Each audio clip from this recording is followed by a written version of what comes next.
Good afternoon, ladies and gentlemen. It's for me a great honor to welcome Javier Milei. As you know, he's the freely elected president of Argentina, and it's actually your first trip to a foreign country after you have been elected. First, congratulations for your election, and congratulations also to your sister, who managed your election campaign.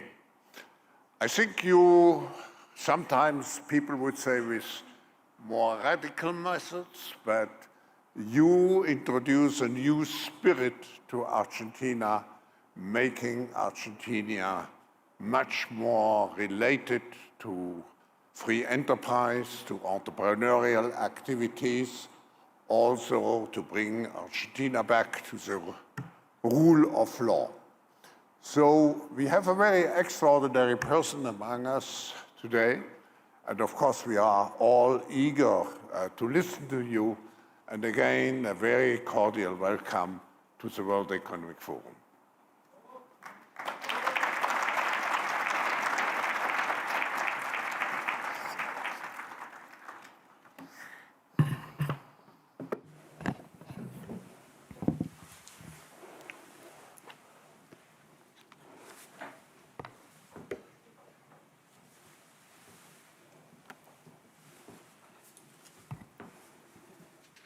Buenas tardes. Good afternoon. Muchas gracias. Thank you very much. Hoy estoy acá Today, I'm here para decirles que Occidente to tell you está en that the peligro. Western world is in danger. Está en peligro porque And it aquellos que is supuestamente deben endangered defender because los those valores who de are Occidente supposed to have to se defend the encuentran values of the atrapados por West una visión del are mundo co-opted by a inexorablemente conduce al vision of the world y that en inexorably consecuencia leads to a la socialism pobreza.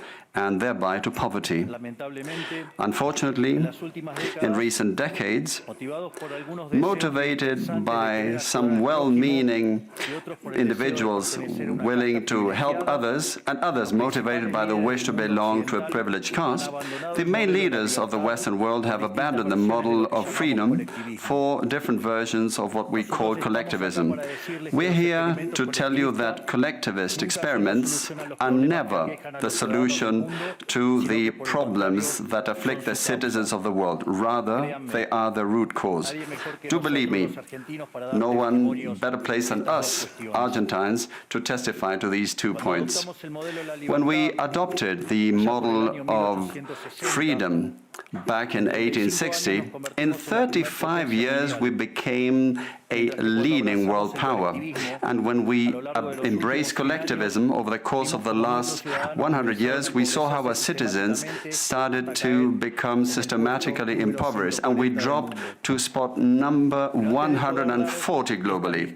But before having the discussion, it would first be important for us to take a look at the data that demonstrate why free enterprise capitalism is not just the only possible system to end world poverty, but also that it's the only morally desirable system to achieve this. If we look at the history of economic progress, we can see how between the year 0 and the year 1800 approximately, world per capita GDP practically remained constant throughout the whole reference period. If you look at a graph of the evolution of economic growth throughout the history of humanity, you would see a hockey stick graph, an exponential function that remained constant for 90% of the time and which was exponentially triggered starting in the 19th century. The only exception to this history of stagnation was in the late 15th century with the discovery of the American continent. But for this exception, throughout the whole period between the year 0 and the year 1800,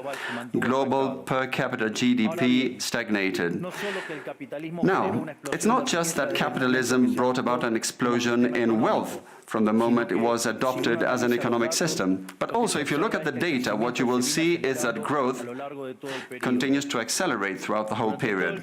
And throughout the whole period between the year 0 and the year 1800, the per capita GDP growth rate remained stable at around 0.02% annually, so almost no growth.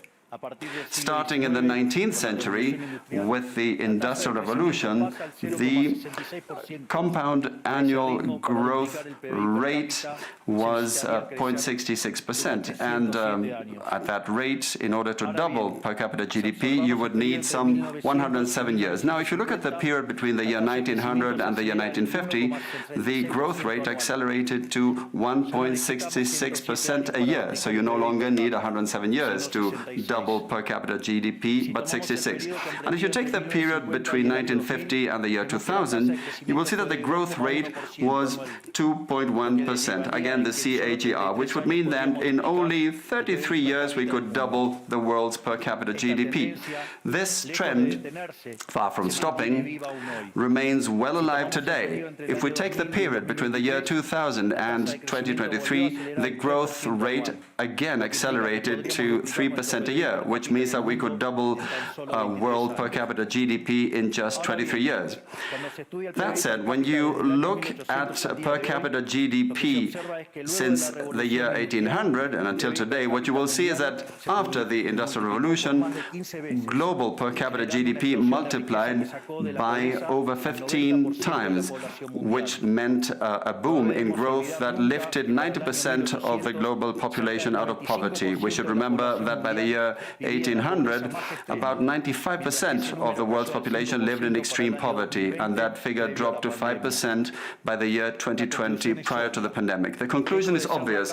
Far from being the cause of our problems, free trade capitalism as an economic system is the only instrument we have to end hunger, poverty, and extreme poverty across our planet. The empirical evidence is unquestionable.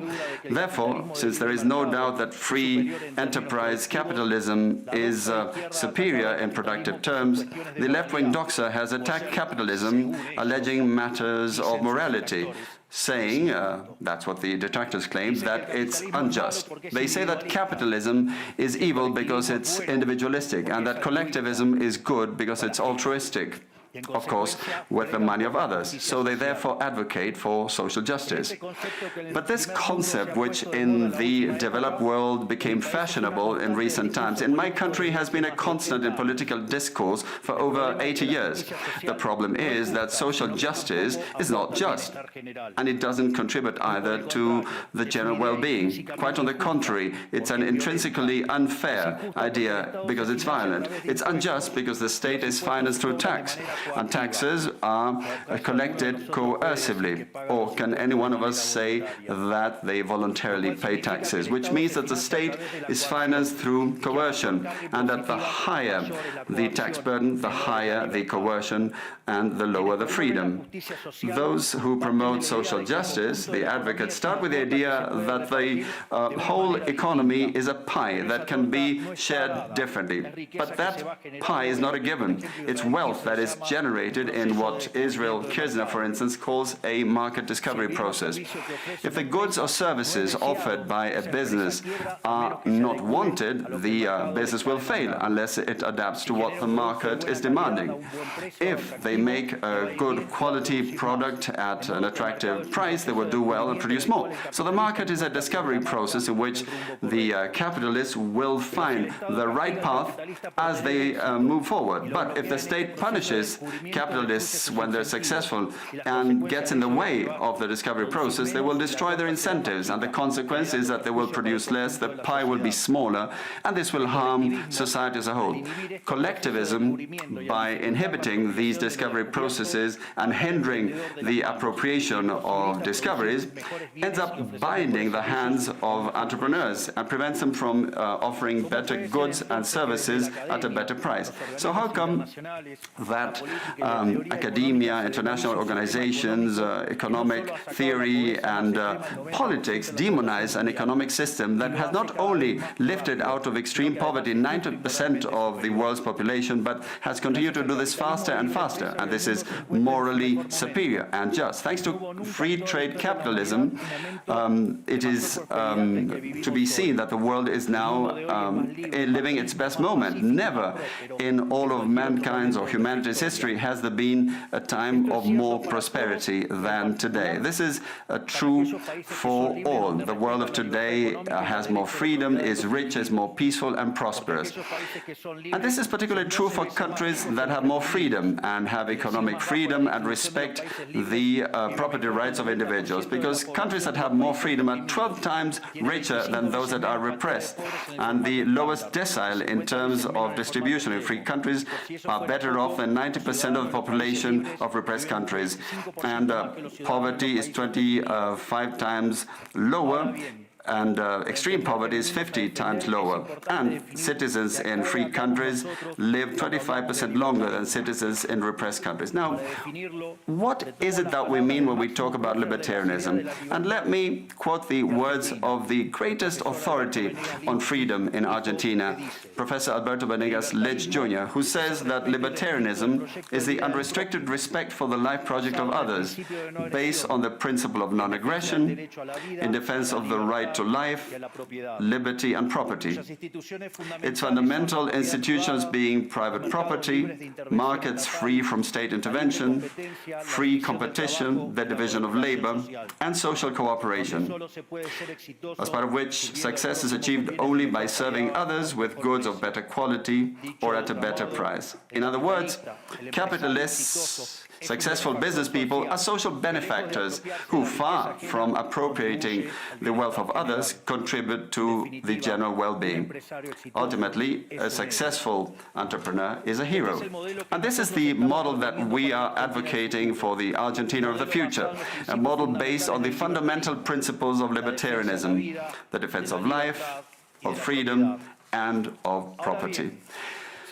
Now, if free enterprise capitalism and economic freedom have proven to be extraordinary instruments to end poverty in the world, and we are now at the best time in the history of humanity, it is worth asking why I say that the West is endangered. And I say this precisely because in those of our countries that should defend the values of the free market, private property, and the other institutions of libertarianism, sectors of the political and economic establishment, some due to mistakes in their theoretical framework and others due to a greed for power, are undermining the foundations of libertarianism, opening up the doors to socialism and potentially condemning us to poverty, misery and stagnation. It should never be forgotten that socialism is always and everywhere an impoverishing phenomenon that has failed in all countries where it's been tried out. It's been a failure economically, socially, culturally, and it also murdered over 100 million human beings. The essential problem in the West today is not just that we need to come to grips with those who, even after the fall of the Berlin Wall and the overwhelming empirical evidence, continue to advocate for impoverishing socialism. But there's also our own leaders, thinkers, and academics who, relying on a misguided theoretical framework, undermine the fundamentals of the system that has given us the greatest expansion of wealth and prosperity in our history. The theoretical framework to which I refer is that of neoclassical economic theory, which designs a set of instruments that, unwillingly or without meaning to, ends up serving the intervention by the state, socialism and social degradation. The problem with neoclassicals is that the model they fell in love with does not map reality, so they put down their mistakes to supposed market failures rather than reviewing the premises of the model. On the pretext of a supposed market failure, regulations are introduced which only create distortions in the price system, prevent economic calculus, and therefore also prevent saving, investment and growth.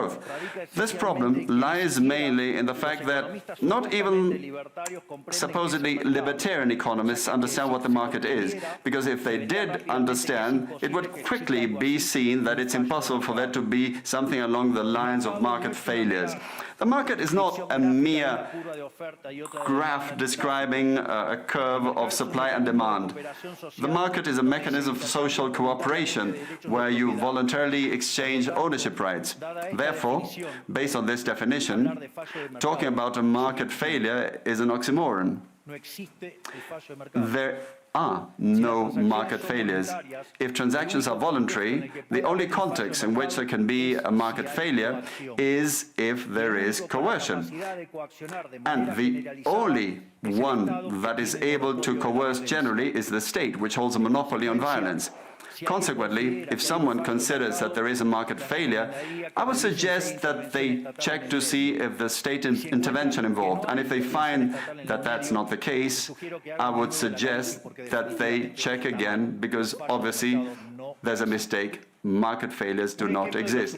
An example of these so-called market failures described by the neoclassicals are the concentrated structures of the economy. However, without increasing returns to scale functions, whose counterpart are the concentrated structures of the economy, we couldn't possibly explain economic growth since the year 1800 until today. Isn't this interesting? Since the year 1800 onwards,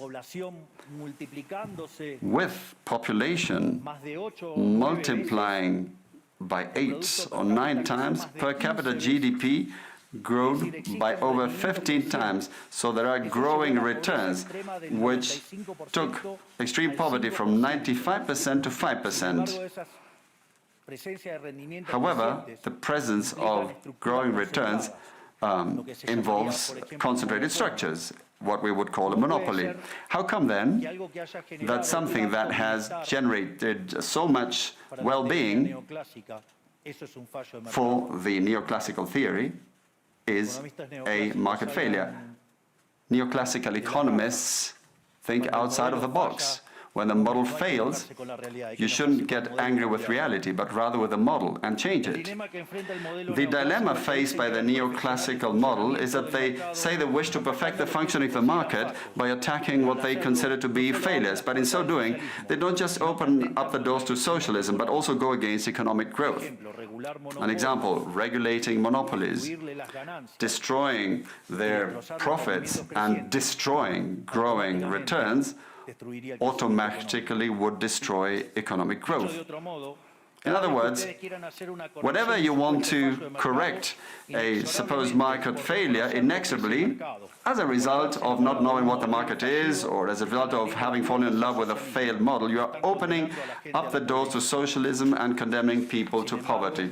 However, faced with the theoretical demonstration that state intervention is harmful, and the empirical evidence that it has failed couldn't have been otherwise, the solution to be proposed by collectivists is not greater freedom, but rather greater regulation, which creates a downward spiral of regulations until we're all poorer, and the life of all of us depends on a bureaucrat sitting in a luxury office. Given the dismal failure of collectivist models and the undeniable advances in the free world, socialists were forced to change their agenda. They left behind the class struggle based on the economic system and replaced this with other supposed social conflicts which are just as harmful to life as a community and to economic growth. The first of these new battles was the ridiculous and unnatural fight between man and woman. Libertarianism already provides for equality of these sexes. The cornerstone of our creed says that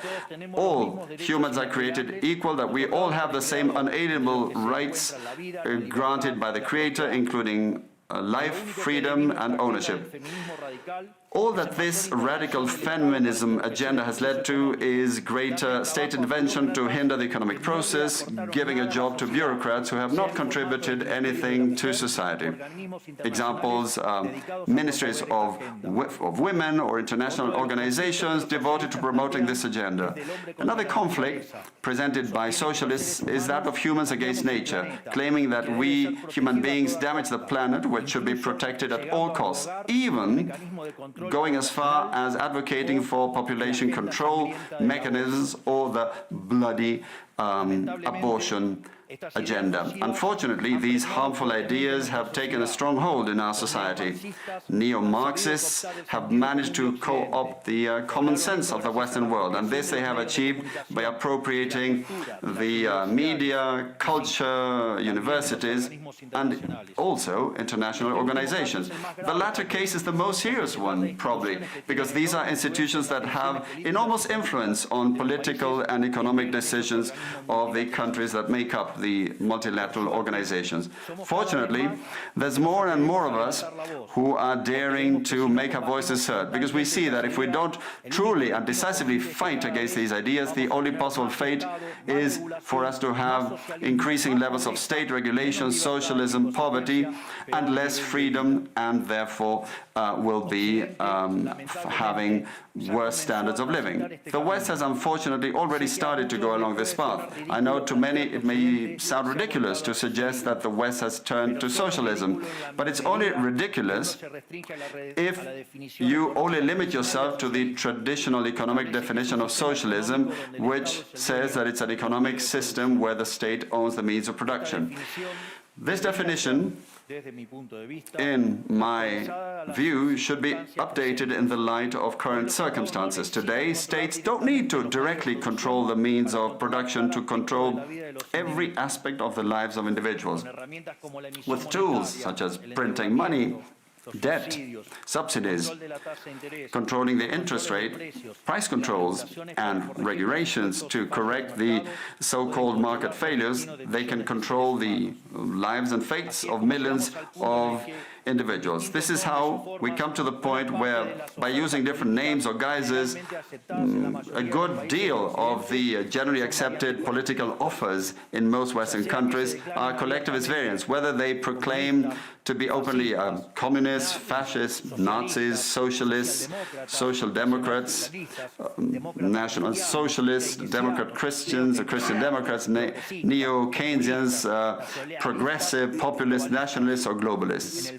At bottom, there are no major differences. They all say that the state should steer all aspects of the lives of individuals. They all defend a model contrary to that one which led humanity to the most spectacular progress in its history. We have come here today to invite the rest of the countries in the Western world to get back on the path of prosperity, economic freedom, limited government, and unlimited respect for private property are essential elements for economic growth. And the impoverishment produced by collectivism is no fantasy, nor is it an inescapable fate. But it's a reality that we Argentines know very well. We have lived through this, we have been through this, because as I said earlier, ever since we decided to abandon the model of freedom that had made us rich, we have been caught up in a downward spiral, as part of which we are poorer and poorer day by day.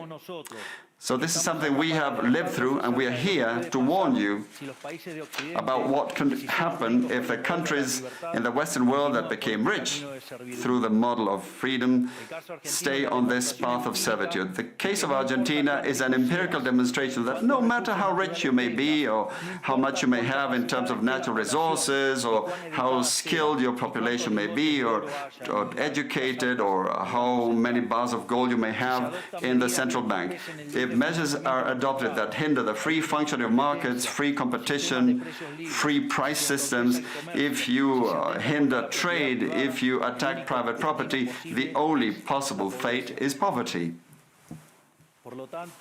Therefore, in concluding, I would like to leave a message for all business people here and for those who are not here in person but are following from around the world. Do not be intimidated either by the political class or by parasites who live off the state.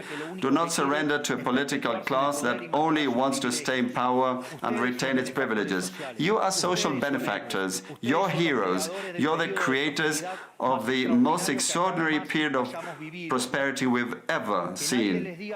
Let no one tell you that your ambition is immoral. If you make money, it's because you offer a better product at a better price, thereby contributing to general well-being. Do not surrender to the advance of the state. The state is not the solution. The state is the problem itself. You are the true protagonists of this story.